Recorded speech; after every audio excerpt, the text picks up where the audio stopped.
Bonjour à tous, bonjour à toutes. Merci de votre fidélité. On parle pleinement campagne municipale puisque ça y est, nous sommes dans cette dernière ligne droite avec un candidat à Mamoudzou, Bakar Ali Boto, qui est parmi nous ce matin. Bonjour, monsieur le maire, et bienvenue. Oui, bonjour Kamar, bonjour Léo, et bonjour l'ensemble de la population qui nous regarde et qui nous écoute. Bakar Ali Boto, avant de parler de votre candidature à la mairie de Mamoudzou, on va parler aujourd'hui de votre municipalité puisque vous étiez dans la majorité, vous êtes le premier adjoint au maire. Je le suis toujours. Vous l'êtes toujours, bien évidemment, c'est ce que je viens de dire, mais aujourd'hui, pourquoi vouloir être candidat alors que tout le monde, en tout cas nous, à l'extérieur, on s'attale à dire que vous avez un bon bilan, qu'aujourd'hui, avec votre équipe, vous avez fait bouger les lignes à Mamoudzou, et pourquoi vouloir changer? Oui, mais c'est une très bonne question, puisque effectivement, on pourrait se demander pourquoi une équipe aussi efficace. Aujourd'hui, il y a quelques mois, tout le monde pensait que l'élection municipale allait se faire en un seul tour, puisque en face, il n'y avait pas de concurrence suffisamment costaud pour pouvoir relever le défi. Mais on peut se demander aussi aujourd'hui pourquoi cette équipe aussi efficace se trouve dans une situation complètement d'implosion et que le maire sortant qui se reconduit se trouve avec uniquement 5 des 45 élus précédemment. Ce sont des questions qui se posent. Mais pour ce qui me concerne, je confirme que nous avons effectivement un très bon bilan comparé aux équipes, aux mandatures passées, comparé aussi au niveau Mayotte, de ce que les autres communes de Mayotte ont pu faire.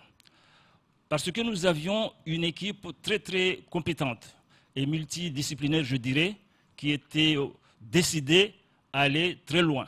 Et pendant 3 ans, nous avons beaucoup travaillé et surtout nous avons eu la latitude de pouvoir s'exprimer chacun par rapport à sa délégation. Et surtout, il y avait une cohésion et un travail collectif qui a fait que nous avons développé un certain nombre de projets et nous avons mis en place un certain nombre de réalisations. Malheureusement, par la suite, les choses se sont gâtées, mais je ne vais pas rentrer dans ces détails-là. Ce que je pourrais dire me concernant, je considère qu'avec les moyens que nous avons pu disposer et qu'avec l'équipe que je viens de décrire, nous avions la capacité de faire au moins 3 fois plus que ce qui a été réalisé aujourd'hui. Il y a plein de projets que nous avons initiés, qui n'ont pas vu le jour et qui ne verront pas le jour avant la fin de cette mandature. Je trouve que c'est très dommage pour la population, alors que nous avions les moyens, et en termes humains, et en termes financiers, pour réaliser ces projets. C'est pour cela que je dis que pourquoi continuer à rouler avec une vitesse de 2e, alors que nous avons la capacité de rouler avec la 5e. Je considère que le rythme mené par la situation d'aujourd'hui ou par l'équipe d'aujourd'hui, pas l'équipe, mais la tête d'équipe compte énormément. Ne permet pas de faire décoller Mamoudzou aussi suffisamment, malgré ce bilan très positif dont j'ai énormément contribué, comme le reste de mes collègues. Alors, Bakar Ali Boto, beaucoup de personnes, en tout cas de vos administrés, pensent que vous êtes en train de nous jouer le scénario de 2014. C'est-à-dire qu'aujourd'hui, on le sait, en 2014, comment ces alliances ont fait que aujourd'hui vous ayez cette équipe municipale. Est-ce que c'est le cas? Est-ce que c'est le même scénario que nous allons voir en 2020? Mais non, je ne crois pas, parce qu'en 2014, il n'y a pas eu au préalable des discussions avec l'équipe, la tête de liste du Rassemblement à l'époque. Et moi, je dis aujourd'hui à tous ceux qui veulent discuter avec moi pour le 2e tour, je leur dis, je ne discute pas du 2e tour au 1er tour, puisque le 1er tour est fait pour demander à la population de comparer les candidats. Et puis moi, je n'ai pas d'ennemis dans ces 10 candidatures, les 10 autres candidatures. 10 pour l'instant. Oui, justement, mais les 10 autres, je suis le 11e, mais les 10 autres candidatures, je n'ai aucune impossibilité ou une incompatibilité quelconque. En tout cas, je considère que les 10 autres candidats, pour moi, ce sont des interlocuteurs. Et je peux discuter avec n'importe qui des 10, pour ne pas dire avec l'ensemble des 10. Mais pour vous, vous êtes le meilleur des 10. Ah oui, mais naturellement, ce n'est pas à moi de juger. Non, mais je pense. Qu'est-ce qui vous différencie C'est vrai qu'il y a beaucoup trop de choix. Il y a beaucoup de choix. Vous venez de le dire. Il y en a 10 aussi. Vous êtes le 11e. Moi, j'ai 11 noms là sous le... Qu'est-ce qui ferait que je prendrais le vôtre plutôt que les autres? Je pense que nous sommes dans une ville, déjà dans une île, une petite île, et dans une ville où les uns et les autres se connaissent. Oui. Je pense qu'au niveau Mamoudzou, tout le monde connaît tout le monde. Oui. Et que je pense que si nous parlions objectivement, et si nous laissions de côté la politique, et si nous cherchions vraiment la personne qui devait être l'homme de la situation aujourd'hui, je ne pense pas qu'il y en a deux. Alors, Il n'y en a qu'un seul. Bakar Liboto, vous nous disiez, vous aviez aujourd'hui, en tout cas, avec la santé financière que nous connaissons pour Mamoudzou, avec les projets que vous avez, qui sont en cours, qui sont réalisés, vous avez la capacité, vous l'avez dit, je reprends votre terme, votre citation en disant, vous avez la capacité de passer en 5e et vous êtes en train de rouler avec la 2e. Demain, si la population de Mamoudzou vous fait confiance, quel regard, qu'est-ce que vous allez devoir changer? Et en accélérant, en passant la 5e, qu'est-ce qui va arriver à Mamoudzou aujourd'hui? La première chose que nous allons faire, nous allons rassembler, réunir l'ensemble des acteurs économiques, parce que c'est très important. C'est le monde économique qui crée la richesse dans cette île et au niveau territoire national globalement. Donc il faut accorder une importance capitale à ce monde économique qui est la source de la création de la richesse. Je sais qu'aujourd'hui, ce monde économique est malade parce que la situation fait qu'il ne se retrouve pas par rapport à ses ambitions. Et ça, c'est très grave. Donc je pense obligatoirement, en tout cas mon équipe et moi, nous allons les rencontrer et voir ensemble ce que nous devons faire. Nous avons des idées, mais nous souhaitons plutôt attendre aussi qu'ils nous apportent un certain nombre de choses pour que nous puissions mener Mamoudzou très loin. Et de l'autre côté, nous engageons immédiatement des études, j'allais dire un plan Marshall, concernant l'aménagement du territoire, puisque nous considérons que Mamoudzou a été construit dans, j'allais dire, la façon spontanée. Il n'y a pas eu forcément pendant toutes ces années-là un plan qui fait de Mamoudzou le chef-lieu de Mayotte. Il faut maintenant que nous pensions faire de Mamoudzou la vraie capitale ou chef-lieu qui se doit. Et donc nous allons engager ce qu'on a fait, nous allons lancer un appel à projet qui permettra à l'ensemble des architectes, des aménageurs, des bureaux d'études, en tout cas tout le monde, tout ce monde qui est chargé d'aménager des villes par rapport à ce qu'on peut voir ailleurs, pour réfléchir sur Mamoudzou pendant les 30 années à venir. Ça, c'est bien, je l'admets, c'est une bonne idée, mais on se rend compte des fois qu'il y a des chantiers qui traînent. Je parle de l'hôtel, par exemple, qui doit se construire en bas du Barfly, qui ne se construit toujours pas. Il y a des problèmes, ça n'avance pas. Il y a des dossiers comme ça qui n'avancent pas. Vous parlez de donner un nouveau souffle à Mamoudzou, d'aller plus vite, de mettre la 5e. Est-ce que ça veut dire que, prenons l'exemple de l'hôtel ou autre chose, j'ai un projet, super, je mets en place, ça n'avance plus, est-ce que vous allez faire bouger les lignes? Mais ce que j'étais en train de dire, que pour utiliser la 5e, ça veut dire aussi comprendre ce qui se passe. Pourquoi l'hôtel jusqu'à là n'a pas avancé? Pourquoi? Je vous donnerai un exemple typique qui concerne directement la municipalité, l'éclairage public. Ça fait 4 ans que nous avons réfléchi sur l'éclairage public, c'est-à-dire la généralisation et la modernisation de l'éclairage public. Nous devrions allumer aujourd'hui la ville de Mamoudzou, éclairer la ville de Mamoudzou depuis Tsundu 2 jusqu'au Vallon et à l'intérieur avec un éclairage moderne, télégéré, avec le Wi-Fi. C'est-à-dire nous devrions avoir aujourd'hui une ville connectée, éclairée et sécurisée par rapport aux caméras que vous avez. Seulement, les travaux n'ont à peine commencé du côté de SFR, mais de l'autre côté, il n'y a rien. Donc ça veut dire quoi? Nous avons l'argent, les études sont finies depuis très longtemps. C'était budgété. Mais oui, mais bien sûr. Ça a été validé, budgété. Mais bien sûr, tout ça, ça a été validé, budgété. Nous avons eu des commissions, un comité de pilotage que j'ai eu l'honneur de présider. Mais il se trouve que les équipes roulent au ralenti. Il faut un patron capable de booster tout le monde. Il y a un patron actuellement. Oui, mais je vous dis, un patron capable de booster tout le monde. Ce n'est pas la même chose.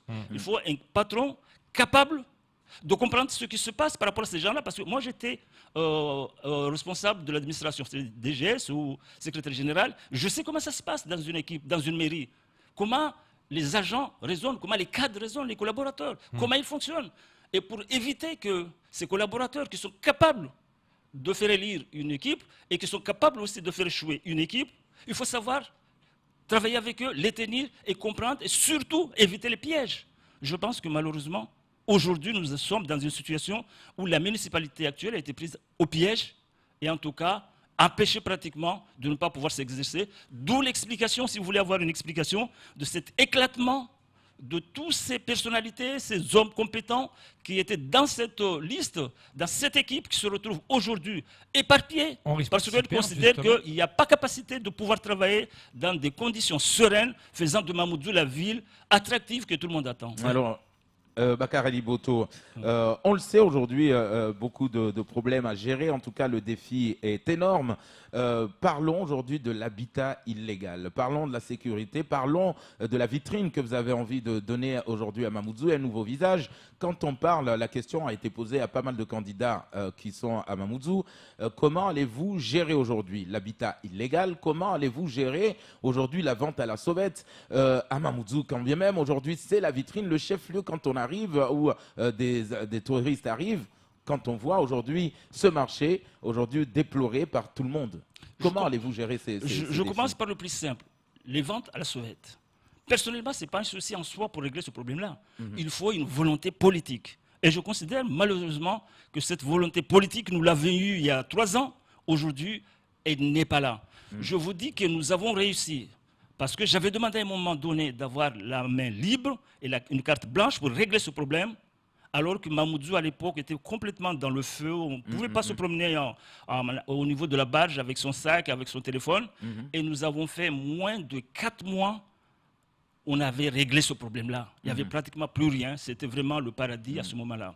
Pourquoi? Parce que nous avons travaillé en équipe avec l'État, c'est-à-dire la police nationale, avec les douaniers, avec les services vétérinaires, avec la police municipale.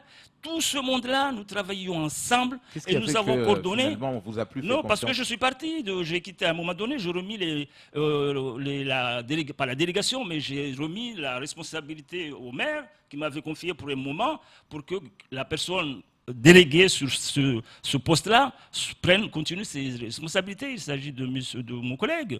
Malheureusement, après, moi, je ne me suis plus occupé puisque ce n'était pas ma délégation spécifique. Donc, je vous dis, c'est le problème le plus simple à régler au niveau de Mamoudzou. Maintenant... L'habitat illégal. L'habitat illégal, là aussi, nous avions commencé au début, vous avez bien pu remarquer qu'à chaque fois qu'il y avait une construction, nos policiers intervenaient, on démolissait tout de suite la maison. Et puis à un moment donné, il y a eu du laisser-aller. L'habitat illégal pourra se résoudre avec une volonté politique de la mairie, mais aussi en accord et en collaboration parfaite avec l'État. Mais c'est un immense chantier, ça. C'est un immense chantier. Oui, c'est un immense chantier, justement. Et pour s'attaquer à ce chantier, il faut déjà avoir cette volonté politique. Et l'arsenal juridique existe. L'arsenal juridique existe. Maintenant, ce qu'il faut, c'est se dire que nous avons des responsabilités et que nous ne devons pas à chaque fois penser aux élections, parce qu'on se dit souvent que si je vais m'attaquer à ce problème, je risque de perdre des électeurs parce qu'il y a des gens qui y habitent et des gens qui sont là, qui votent, qui ont des enfants qui votent. Moi, je dis, avec mon équipe, lorsque nous arriverons, il n'y aura pas de construction illégale qui résistera quelques heures. Et en plus, nous allons lutter contre... Parce que c'est pas évident de lutter contre ça. Mais je vous dis, pourquoi c'est pas évident? Pourquoi ce serait pas évident? Puisque ce qui est le problème en fait en réalité, si nous décidons de lutter contre ce problème, il faut qu'on soit en accord avec l'État et les autres acteurs. Parce que pour déloger les gens, on ne peut pas les laisser dans la rue, c'est naturel. Il faut les reloger. Oui, il faut trouver un autre endroit. Non, il faut trouver le moyen de loger ceux qui doivent être logés et remettre aux policiers de la PAF ceux qui doivent quitter le territoire parce qu'ils n'ont rien à faire ici. Donc il y a deux choses. On loge les gens qui doivent être logés et on remet à la police ceux qui doivent être remis à la police pour qu'ils regagnent leur pays parce qu'ils n'ont rien à faire sur ce territoire puisqu'ils n'ont pas été acceptés à ce moment-là. Donc ça veut dire quoi? Ça veut dire tous les services qui sont concernés par ce problème-là, que ce soit l'État, que ce soit le département, je rappelle que le département est celui qui est le grand propriétaire ici, que ce soit les autres services sociaux, nous devons ensemble avec la municipalité à s'attaquer à ce problème. Si on ne fait rien, ça va continuer et je considère que c'est d'abord une volonté politique qu'il faut et nous avons cette volonté politique et si nous devons avoir Mamoudzou qui soit une ville attractive, nous devons impérativement lutter contre ces insalubrités et nous proposons d'ailleurs pour cela que pour vraiment aller au fond de ce problème, nous devons créer un espace d'accueil temporaire ou transitoire. J'allais dire, ouais. Un espace d'accueil transitoire qui permettra à accueillir les populations dont je viens de parler et qui devaient être relogées en attendant que des investissements, des gros investissements soient lancés dans le cadre de l'aménagement de Pour Mamoudzou. les logements sociaux. Oui, dans le cadre de l'aménagement global de Mamoudzou, pour que ces personnes-là, à un moment donné, puissent réintégrer au fur et à mesure les logements définitifs qui seront construits pour tout le monde, pour les personnes qui sont dans le droit en question. Mais quand vous parlez de ça, est-ce que vous avez chiffré tout ça? Parce que quand vous dites, voilà, je vais lutter, c'est bien, c'est un bon argument, mais encore faut-il le mettre en marge, j'allais dire en place. Est-ce que vous savez combien de personnes ça la représente à replacer, à d'autres? Est-ce que vous avez chiffré un peu tout ça? Mais oui, mais je vous dis qu'à Mayotte, la particularité de Mayotte, c'est que les études s'accumulent partout depuis plusieurs années. Tous ces domaines ont été étudiés et dans tous ces domaines, nous avons des dossiers ficelés, mais seulement ce qui manque, c'est la volonté politique pour mettre en œuvre ce qui a été décidé auparavant. Mais combien de personnes ça la représente? Mais oui, mais je ne vais pas vous donner là tout de suite un détail, tout de suite de chiffres précis, parce que ça évolue tous les jours de toute façon, puisque entre les va-et-vient qui ne cessent pas... Il y a une fourchette, vous avez probablement une idée. C'est en termes de millions qu'il faut chiffrer ces choses-là. Voilà, mais en termes d'argent, là aussi, il n'y a pas de souci. À Mayotte, il y a de l'argent. Contrairement à ce qu'on pense, il y a beaucoup d'argent à Mayotte. Malheureusement, cet argent n'est pas utilisé. Malheureusement, cet argent dort et que malheureusement, l'État comme l'Europe ne peut pas augmenter l'enveloppe octroyée parce qu'on n'a pas réussi à utiliser ce qu'il faut. Ce qui manque, ce sont des projets, certains ficelés, verrouillés, mais surtout des volontés politiques pour mettre en œuvre tout cela. Bakar Aliboto, avant de parler environnement, puisque ça fait partie aussi des points clés de votre programme, on va essayer de répondre à une question qui est posée récemment par rapport à une information qui a fait notamment le buzz. D'abord, la question, quelle est aujourd'hui votre couleur politique? Vous êtes du centre, vous êtes de droite, vous êtes au milieu, quelle est votre couleur politique? Mais la question qui vient se poser dessus, c'est que aujourd'hui vous avez décidé, cette information est sortie, d'abord, est-ce que vous allez nous la confirmer ou pas, de discuter avec deux formations politiques, notamment le Rassemblement national et la France insoumise. Est-ce que cette information est vraie? Et pourquoi aujourd'hui discuter avec ces deux partis politiques aujourd'hui avec une information qui a été critiquée? D'abord, nous sommes une liste sans étiquette. D'accord. Et que dans cette liste, toutes les bonnes volontés sont les bienvenues. Pourquoi ce choix sans étiquette? Oui, parce que pour construire Mamoudzou, c'est une ville plurielle. Oui. Nous avons toutes les communautés, tous les contrastes. Et que pour vraiment être fédérateur, il faut être capable d'intégrer cela et surtout d'être capable de discuter avec tout le monde. Il est vrai, et je le confirme, que nous travaillons à la fois avec les membres du Rassemblement national, c'est-à-dire dans notre liste, nous avons des membres du Rassemblement national, nous avons aussi des membres de la France insoumise, nous avons aussi des membres qui viennent de la LRM, de LR, mais surtout de la société civile. Donc vous êtes nous sommes nous rassemblons... À gauche, à droite, au centre, un peu tout le monde. Nous traversons la totalité du sphère de la société. Et puisque nous voulons être représentatifs de la population de Mamoudzou, comment voulez-vous demander à chaque fois aux élus, à nous en particulier, d'être rassembleurs et de travailler de façon unie, et qu'aujourd'hui vous nous demandez de mettre à l'écart 45% de la population des électeurs, puisqu'il y a 45% des électeurs qui ont choisi le Rassemblement national aux dernières élections. Comment peut-on être rassembleur si vous commencez à éliminer presque la moitié de la population, la moitié des électeurs? Et que pour nous, nous ne nous situons pas sur le plan idéologique, nous situons sur le plan pragmatique. Nous voulons faire de Mamoudzou la ville attractive, et le seul point commun de tout ce monde-là qui nous a rejoints, c'est aimer Mamoudzou et être capable et vouloir contribuer à moderniser cette ville dont tout le monde a besoin pour faire de Mamoudzou non seulement le centre de Mayotte, mais aussi le centre de l'UCND, je dirais, puisque nous avons la chance de se trouver au cœur du canal de Mozambique et que nous sommes français et européens. Ce sont des qualités que les autres ne peuvent pas en disposer Je suis dans la coopération régionale, je sais ce que ça veut dire et je sais que c'est un atout considérable, mais il faut être capable de remettre en cause les paradigmes que nous avons pratiqués jusqu'ici. Nous devons nous remettre en cause. Il faut être capable de se remettre en cause à un moment donné parce qu'il ne suffit pas d'avoir des idéaux, être dogmatique, quitte à se casser la tête contre le mur parce qu'on est dogmatique, on ne veut pas changer. Je pense que le meilleur des hommes, c'est celui qui est capable de tenir compte de la réalité et de faire face et se dire il faut anticiper. Il faut anticiper. Et nous anticipons. Justement, en parlant de ça, si demain, je veux pour vous, si demain vous arrivez, demain là, vous êtes à la place dans le fauteuil du maire, qu'est-ce que vous allez faire comme première chose? Là, pour vous, la chose la plus importante à faire, c'est quoi? Il y a urgence, il faut faire un truc et un seul, c'est quoi? Vous savez, la première chose qu'il faut à Mamoudzou pour notre équipe, il y a deux choses, mais je voulais commencer pour vous demander qu'une seule. La première chose, il faut absolument que nous mettions les moyens abondamment pour éradiquer l'insalubrité dans Mamoudzou. Puisque Mamoudzou, malheureusement, n'est pas la ville que nous avons souhaitée. Et nous mettrons les moyens, comme nous l'avions fait au début de notre mandat. Mamoudzou était propre, on avait mis les moyens.